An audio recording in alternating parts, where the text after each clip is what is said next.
We're at the New York State Museum in the Cultural Education Center. We're on the 3rd floor and I'm going to give you guys a tour of our anthropology collection space. Come with me. He's a really helpful guy, and he's he's basically, we think of him as like an ambassador for the museum. He's, funny and warm, and he makes people feel wanted.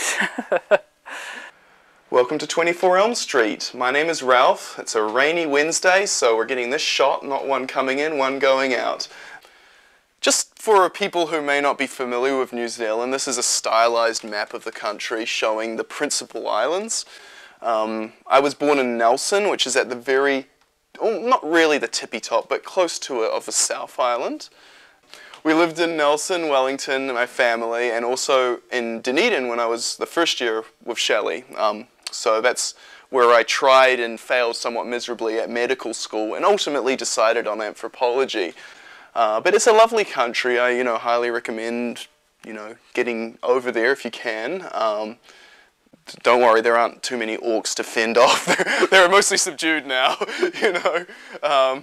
And yeah, you can actually still visit the Shire. I was over there, and I'm not kidding, and I was over there, and it's just in this small town close to Hamilton up here near the top of the North Island called Matamata, aka Hobbiton. And there's other reasons to go to New Zealand too. He does a great job in his role as one of our collection staff here in the way that he interfaces with the general public. He's also very good at keeping us entertained with completely irrelevant stories from his existence in Albany and Troy. Alright, so as you probably heard, Luna was missing back in January.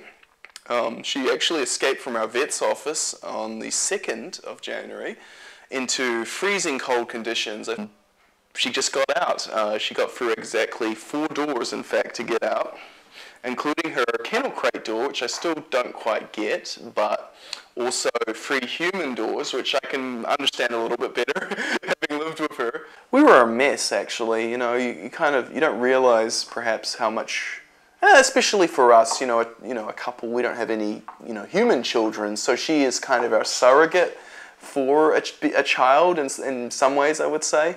But it was hard, we really kind of, just felt empty, certainly very sad, weepy. So she created a bit of a media storm.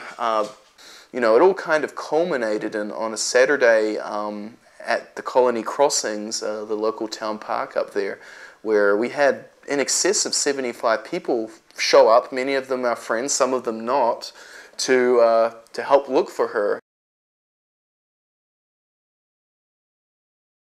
The old couple had actually seen the story, and lo and behold, they gave me a call directly. My number was printed in the news story, and I was there within 5-10 minutes, probably the longest 10 minutes of my life thus far. And the minute she caught scent of me, I reached out my hand. It's like the light bulb went on. She snapped back into being Luna, jumped all over me, started giving me kisses, and it was kind of in many ways the perfect ending to this saga that had been played out over the prior 9 to 10 days.